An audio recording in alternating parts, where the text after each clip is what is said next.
Hello guys, good morning. So today short video ఏంటంటే what I eat in a Saturday breakfast. So మాకు హాస్టల్లో ఏంటంటే every Saturday pav bhaji కానీ missile pav కానీ అయితే పెడతారు. సో ఈ పావ్ బాజీ అయితే మహారాష్ట్రలో చాలా అంటే చాలా ఫేమస్ గైస్. సో ఎవరైనా మహారాష్ట్రకు వచ్చి ఎక్స్ప్లోర్ చేసింటే వాళ్ళకైతే ఐడియా ఉంటుంది. సో ఇక్కడ పావ్ బాజీ ఎంత ఫేమస్ అనేసి. సో ఇక్కడ ఏంటంటే పావ్ బాజీకి కాంబినేషన్ వచ్చేసి కర్రీ గైస్. సో ఈ కర్రీ ఎలా ప్రిపేర్ చేశారు అంటే బఠానీ విత్ ఆలు. సో, ఈ కర్రీ టేస్ట్ ఎలా ఉంటదంటే, మనం మామూలుగా మసాలా పానీపూరి తింటాం గదా! సో, స్లైట్‌గా అయితే ఆ టేస్ట్ ఒస్తుంది. బట్ కంప్లీట్‌గా అయితే అని చెప్పలేను. బట్ కొద్దిగా మనకి ఆ టేస్ట్ అయితే ఒస్తుంది.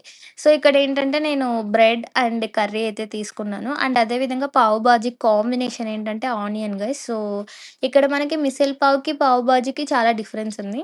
సో, బ్రెడ్ కర్రీ సేమ్ గానే ఉంటది. బట్ ఇక్కడేంటంటే మిసల్ పావ్‌కైతే ఆనియన్ ప్లస్ మిక్చర్ పెడతారు. పావు బాజీకైతే ఓన్లీ మిక్చర్ మా ఓన్ సారీ ఓన్లీ ఆనియన్ మాత్రమే పెడతారిక్కడ.